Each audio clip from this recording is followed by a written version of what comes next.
नमस्ते दर्शकों, India news देख रहे हैं आप और मैं हूं आपके साथ वैभव मिश्रा। बुलेटिन की शुरुआत एक बड़ी खबर से करेंगे। दरअसल ट्रंप को बड़ी राहत मिली है। सीनेट में ईरान विरोधी प्रस्ताव खारिज हुआ है।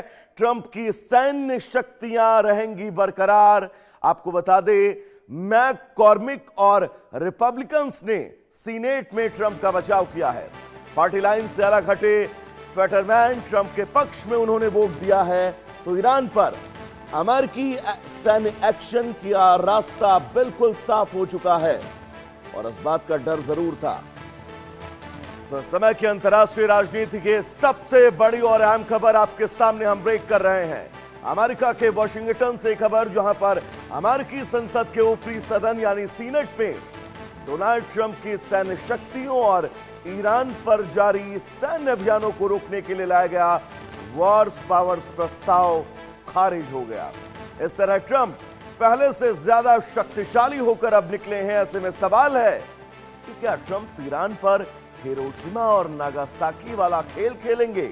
मध्य पूर्व में गहराते तनाव और सैन्य टकराव के बीच विपक्षी डेमोक्रेटिक पार्टी ने ट्रंप प्रशासन के सैन्य विशेषाधिकारियों पर लगाम कसने के लिए अहम प्रस्ताव पेश किया था, लेकिन सीनेट में हुए कड़े मुकाबले और देर रात तक चली वोटिंग के बाद यह प्रस्ताव गिर गया, जिससे डोनाल्ड ट्रंप को बहुत बड़ी राजनीतिक और रणनीतिक सफलता मिली है। इस प्रस्ताव का मकसद राष्ट्रपति ट्रंप को संसद यानी कांग्रेस की पूर्व मंजूरी के बिना ईरान के खिलाफ किसी युद्ध में सीधे सैन्य कार्रवाई रोकना था।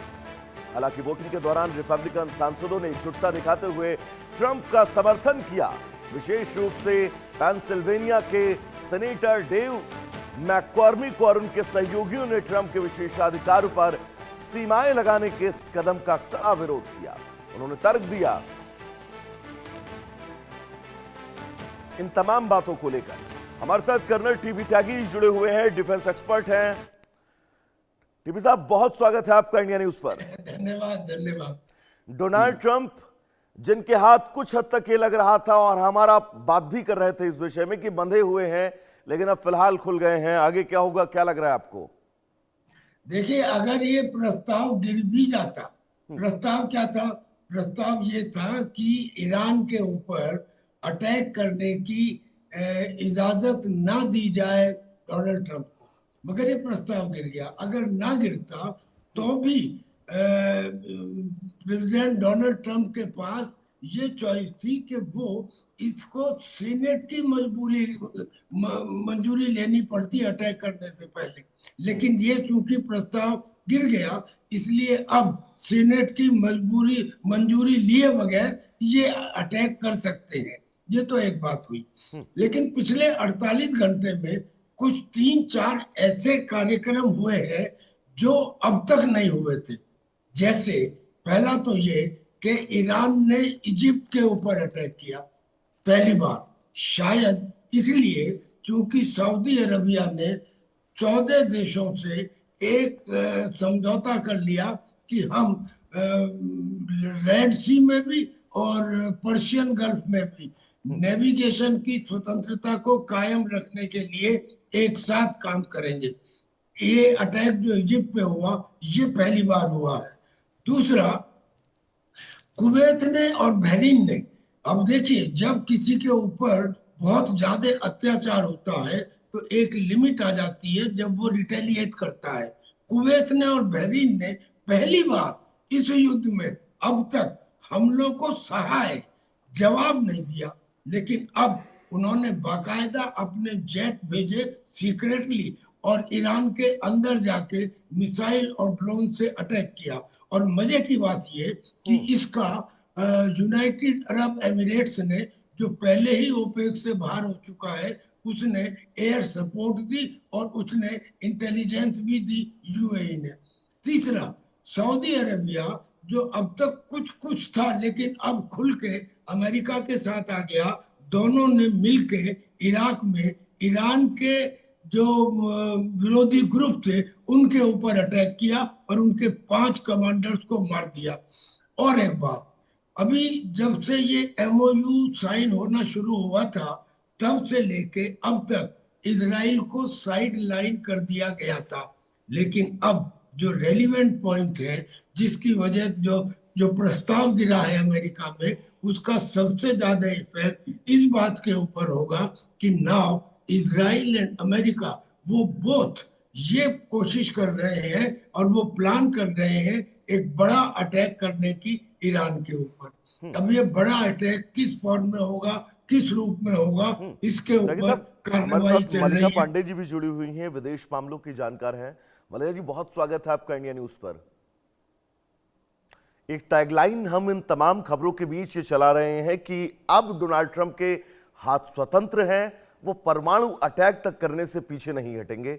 इससे आप कितनी सहमत हैं? आपको कितना लग रहा है कि इन स्थितियों तक डोनाल्ड ट्रंप आने वाले वक्त में अब जा सकते हैं? बिल्कुल। नमस्कार वैभव जी। मैसेज एकदम क्लियर है वैभव जी। एक तरफ हमने देखा कि डोनाल्ड ट्रंप का जो पहला टर्म था तब भी ये इशू आया था, जब हमने देखा कि सीनेट रेजोल्यूशन पास करना चाह रहा था। इस साल भी हमने देखा कि काफी बार वोटिंग हुई। पिछले हमने देखा कि मई के टाइम में जब वोटिंग हुई थी तो काफी रिपब्लिकन्स भी इनफैक्ट ट्रंप के अगेंस्ट खड़े थे। बट इस बार हमने एक नई चीज देखा कि कैसे जो यही सीनेट ट्रम्प के एक्शंस पर ब्रेक लगाना चाह रही थी, अब कहीं ना कहीं वो उनको हथकड़ी भी नहीं पहनाना चाह रही है, वो कुछ नहीं करना चाह रही है, ना वो ट्रम्प के खिलाफ कुछ एक्शंस लेना चाह रही है। ये वही सीनेट है जो बार बार ट्रम्प को ज्ञान दे रही थी और याद दिला रही थी कि उनके पास वो कमांडर इन चीफ जरूर है, वो सीईओ जरूर है, बट उनको अपने बोर्ड की, अपने कांग्रेस की परमिशन जरूर चाहिए किसी भी वॉर में फुल फ्लेजेड अटैक करने के लिए। तो कहीं ना कहीं बदलते हुए बयान अब हम देख रहे हैं सीनेट के भी। कहीं ना कहीं वो रिपब्लिकन्स जो पहले ट्रम्प के अगेंस्ट खड़े थे वो अब ट्रम्प के पीछे रैली होते हुए नजर आ रहे हैं। कल हमने देखा कि इस वोटिंग में सिर्फ एक ही रिपब्लिकन एब्सेंट रहे हैं जिनका वोट नहीं पड़ा है, बाकी सब रिपब्लिकन्स ने हमने देखा कि फुल फ्लेजेड ट्रम्प को सपोर्ट कर रहे हैं, क्योंकि मिड टर्म इलेक्शन भी सर पर है वैभव जी। तो कहीं ना कहीं ये लोग फैक्शंस में डिवाइडेड नहीं दिख सकते मिड टर्म इलेक्शंस के दौरान।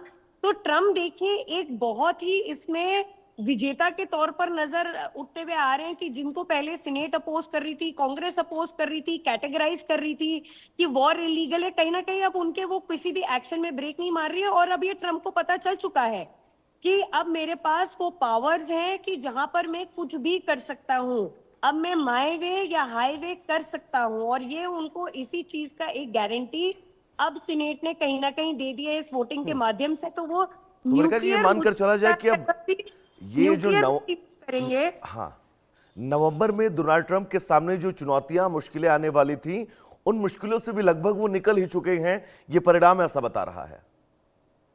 बिल्कुल वैभव जी, ये परिणाम बिल्कुल ऐसा बता रहे हैं। और उनके खिलाफ जो एक कहीं ना कहीं हमने देखा कि सेकंड फेज में एक जो वोटिंग आउट हुई थी, जहां तीन रिपब्लिकन्स ने उनको आउट राइटली कहीं ना कहीं सपोर्ट नहीं किया था, कहीं ना कहीं कॉल आउट किया था। अब इस बार हमने वोटिंग देखी तो एकदम मार्जिन्स काफी क्लोज थे, बट कहीं ना कहीं हमने देखा कि रिपब्लिकन्स उनके पीछे रैली कर चुके हैं।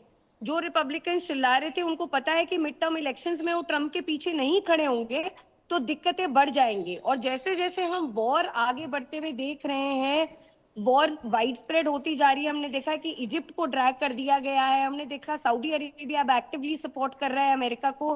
पीट हेगसेथ बार बार पैसे मांगे जा रहे हैं, अभी बिलियंस ऑफ डॉलर्स फिर से मांगे हैं उन्होंने सीनेट से।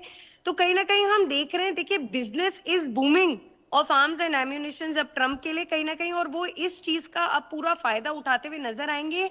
न्यूक्लियर को वो यूज नहीं करेंगे क्योंकि उनको पता है कि इसका कितना बड़ा इफेक्ट होगा, बट हाँ धमकाने में तो देखिए, गीदड़ भपकियां देने में तो ट्रम्प से आगे कौन हो सकता है। एक हेड ऑफ स्टेट जो दुनिया भर की गीदड़ भपकियां देते रहते हैं, अब वो और कहीं ना कहीं उनका हौसला बढ़ा है इस डिसीजन से।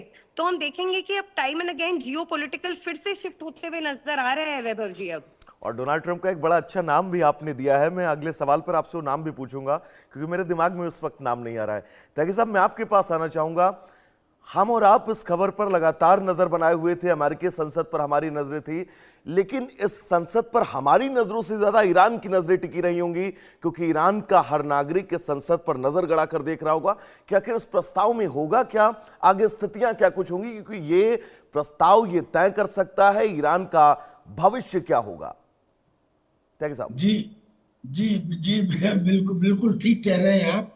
Iran is more concern with this decision, and the reason is this कि ईरान या बाकी दुनिया चाहे जितने ड्रामे करे, चाहे जितनी बात कहे, अमेरिका में रिपब्लिकन साथ दे या ना दे, डेमोक्रेट साथ दे या ना दे, इस केस में तो एक डेमोक्रेटिक सेनेटर ने भी साथ दिया है हाँ। डोनाल्ड ट्रंप का। लेकिन वो सब जानते हैं कि America prospers due to war. America की जो प्रोग्रेस है वो युद्ध की वजह से ही होती है। लिहाजा अमेरिका चाहता है, उसकी डीप स्टेट चाहती है, लॉकहीड मार्टिन चाहते हैं, और जो उसके सेनेटर्स हैं वो भी चाहते हैं। अमेरिका का वार में रहने का मतलब it is directly proportional to the progress of America.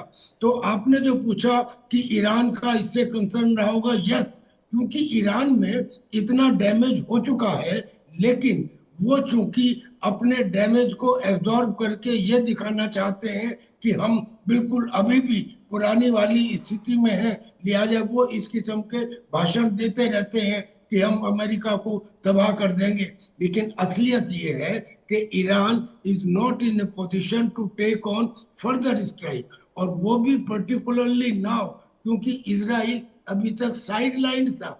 अब दोबारा से वो डोनाल्ड ट्रंप के साथ में आ गया है, और ये दोनों मिलके प्लान कर रहे हैं एक बड़े अटैक की। और वो बड़े अटैक का भी वो जिसका वो जिक्र पहले ही डोनाल्ड ट्रंप कर चुके हैं कि साहब मैं तुम्हारे ब्रिजेस को, तुम्हारे पावर पॉइंट को तबाह कर दूंगा। एक बात और भी है, जब सेकेंड वर्ल्ड वॉर हुआ था तो उसमें अमेरिका ने हिरोशिमा और नागासाकी में बम डालने से पहले तर्क क्या दिया था? उन्होंने कहा था युद्ध बहुत लंबा खिंच चुका है, अनमैनेजेबल हो गया है, इसलिए हमें न्यूक्लियर पावर का इस्तेमाल करना पड़ा। जिसने अच्छा इतिहास अपने आप को लेकिन दोहराता है। लेकिन आप इसको जगह साहब, साइड, तब के और अब के वक्त में जमीन आसमान का फर्क है, अगर हम आज के वक्त में देखें उस चीज को तो।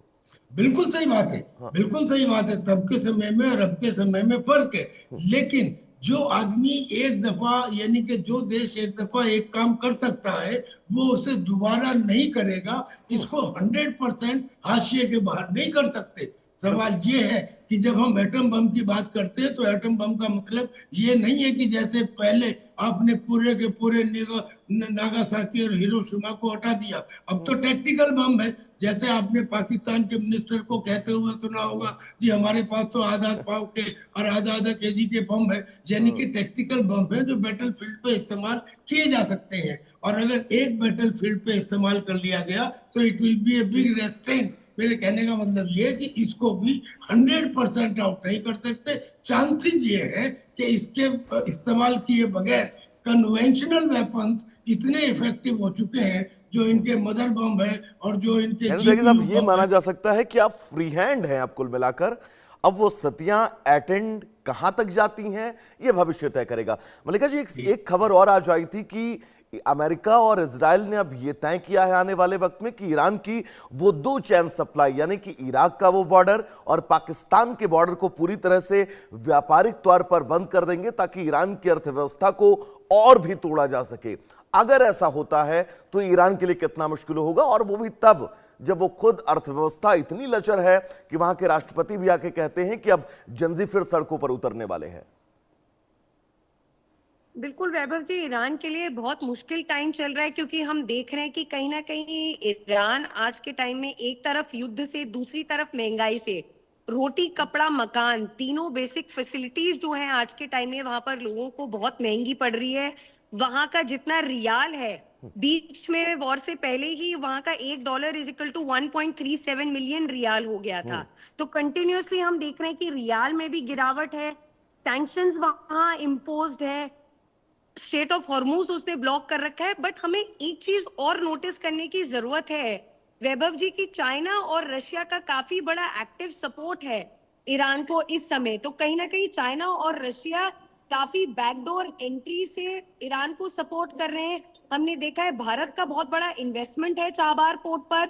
अगर ऐसा होता है कि रूट्स बंद कर दिए जाते हैं, बॉर्डर बंद किए जाते हैं, जो पोरस बॉर्डर्स है जिसमें आज भी ट्रेड एक्टिविटीज चल रही है ईरान के साथ, वो बंद किए जाते हैं, और ईरान को आइसोलेट करने की कोशिश की जाती है, तो कहीं ना कहीं देखिए ईरान चुप नहीं बैठेगा। उसके लिए वैसे भी ये सर्वाइवल की लड़ाई है, वो अपने आखिरी रन खेल रहा है और उसने पहले ही बता दिया है कि देखिए 8 साल तक का हमारे पास एक जखीरा है।